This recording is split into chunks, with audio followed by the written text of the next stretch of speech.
Depuis l'ascension du président Alassane Ouattara au pouvoir en 2011, la Côte d'Ivoire a entrepris plusieurs réformes visant à renforcer la gouvernance. La révision constitutionnelle de 2016 a introduit des innovations majeures telles que la création du poste de vice-président et la limitation du nombre de mandats présidentiels. Ces changements ont pour objectif de stabiliser les institutions et d'encourager une alternance politique pacifique. Cependant, la mise en œuvre effective de ces réformes reste un défi, notamment en ce qui concerne l'indépendance de la justice et la transparence des institutions publiques.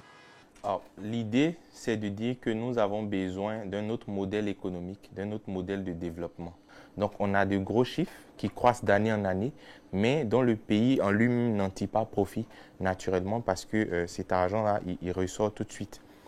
Donc, ce qui est proposé aujourd'hui, c'est une sorte de réappropriation de certains secteurs clés de l'économie, de sorte à ce que ce soit le pays en lui-même qui puisse profiter des dividendes donc, de cette croissance-là. Malgré les progrès institutionnels, la participation citoyenne reste faible, notamment celle des jeunes, révélant un désengagement préoccupant. Les restrictions à la liberté de la presse et les tensions politiques freinent le pluralisme. La société civile demande plus d'ouverture, la protection des libertés et une meilleure inclusion des jeunes dans les décisions.